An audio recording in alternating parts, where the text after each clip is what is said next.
L'Église a mis un cadavre sur le banc des accusés.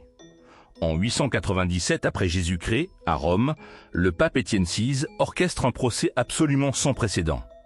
Son prédécesseur, le pape Formose, est décédé 9 mois plus tôt. Mais l'haine d'Étienne, envers lui, est si intense qu'il décide de le juger post-mortem pour trahison.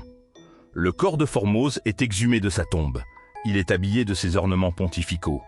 On l'installe sur un trône dans la basilique Saint-Jean de Latran, devant un concile d'évêques. Un diacre est contraint de se tenir derrière le cadavre pour répondre en son nom.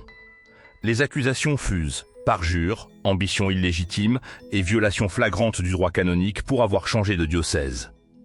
Le spectacle macabre dure plusieurs heures. Évidemment, le défunt ne peut offrir aucune défense. Le verdict tombe rapidement. Formose est déclaré coupable de tous les chefs d'accusation. Sa papauté est annulée rétroactivement. Tous ses décrets et ordinations sont invalidés. Mais ce n'est pas tout. Les 3 doigts de sa main droite, utilisés pour les bénédictions, sont brutalement coupés.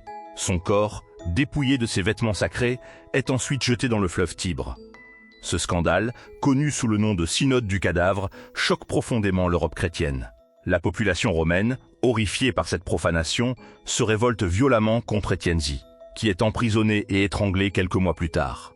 Le corps de Formose est finalement repêché par des moines, puis réinhumé avec les honneurs. En 2017, une étude historienne de l'Université de Bologne a confirmé la brutalité politique derrière cet acte. Aujourd'hui, cet épisode absurde reste l'une des pages les plus sombres et politiquement motivées de l'histoire papale, un acte de vengeance posthume qui défie toute logique et morale.